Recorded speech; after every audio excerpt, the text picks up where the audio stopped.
Hi, I'm the Miniature Media Man. Today we're going to tackle zenithal priming, both for people with an airbrush and those without.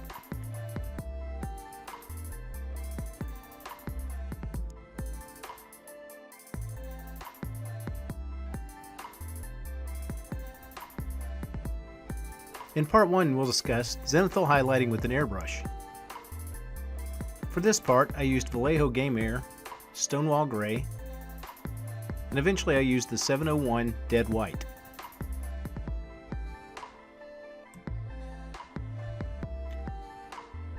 I thinned my paint out with a little bit of airbrush flow improver to keep the needle from sticking.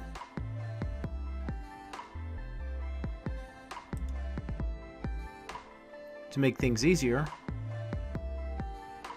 I put the flow improver into a dropper bottle because it makes it much easier to drop it into the top of the airbrush.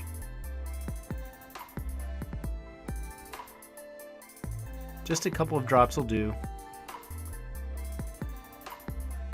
depending on how much paint you're going to add to the cup.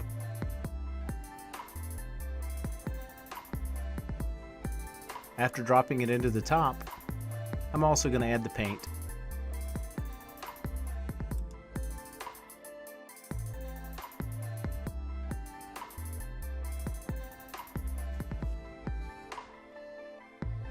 With the paint and the flow improver in the cup, I'm going to cover the tip of the airbrush and do some backwash to make sure that the paint and the flow improver have mixed properly.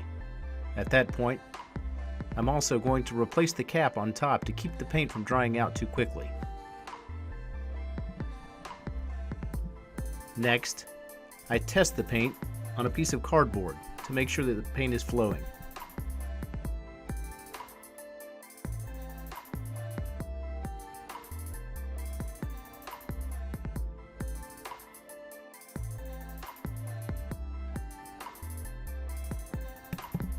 Next, I begin spraying the miniature at about a 45-degree angle. I want to make sure I hit the areas that light would naturally fall on.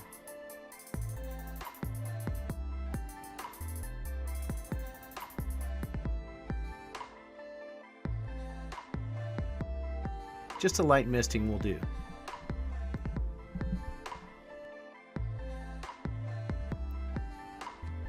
You should rotate the miniature at many points to make sure that you've gotten all the way around the miniature.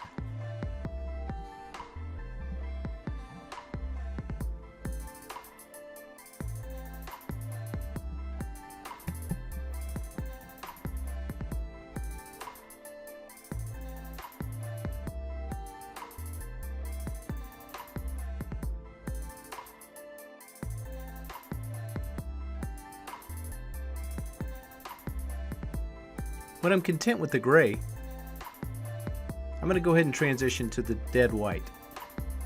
Once again, I'm going to add some airbrush flow improver to the cup before I add the paint.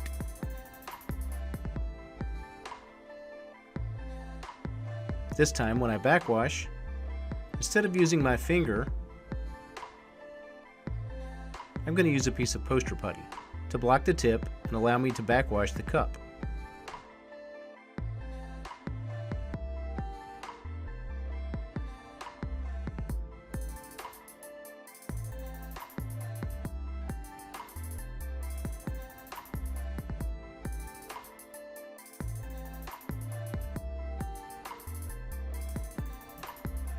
Once again, when I've finished backwashing, I'm going to replace the cap to the airbrush to keep the paint from drying out in the cup too fast. This time, when I begin to spray the miniature, I'm going to make sure I come at more of a 90-degree angle rather than the 45 I did with the gray. Controlling my paint, this should leave us a nice gradation of color. It does not take very much paint on top, as the dead white makes a huge difference right away.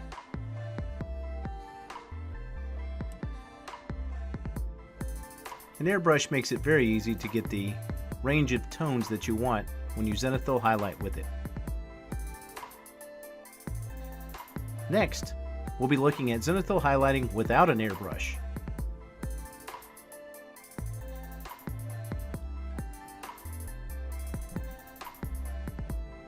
This time, we're going to use what's called a dry brushing technique.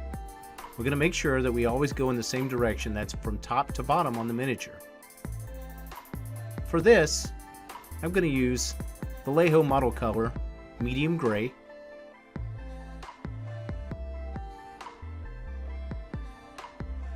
Just putting some on a regular palette this time instead of a wet palette. I'm also going to use an old brush with flat edges.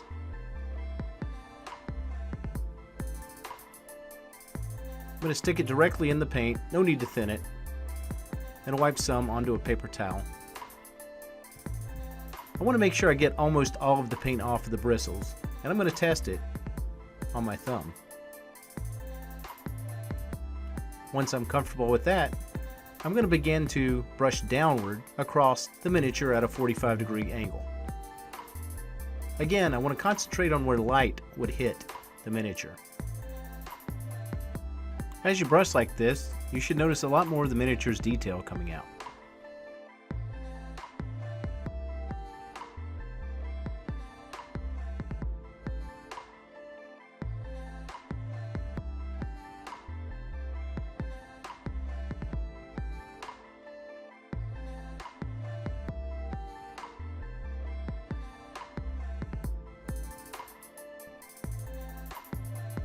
Make sure to spend a lot more time on the top half of the miniature than you do on the bottom.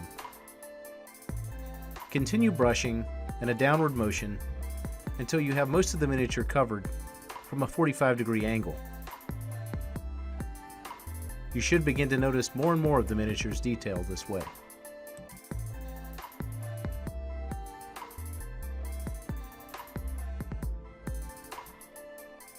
Next, we're going to follow the same steps, this time using Vallejo Model Color White.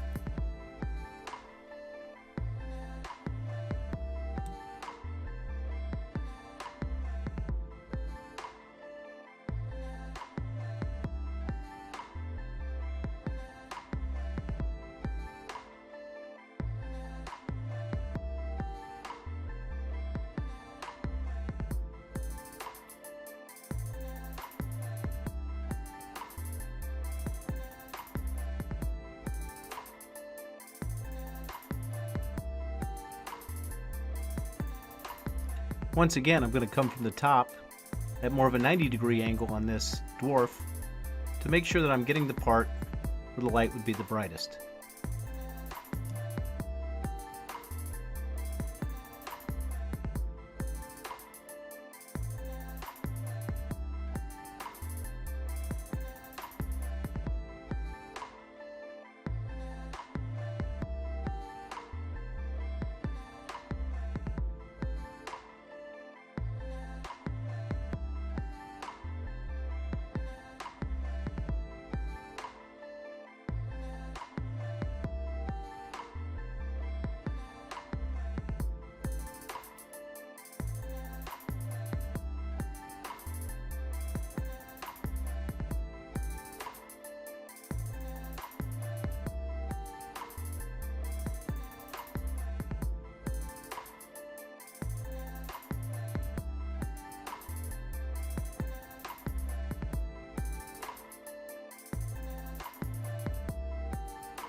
Thanks for watching. Please take the time to subscribe or like the video.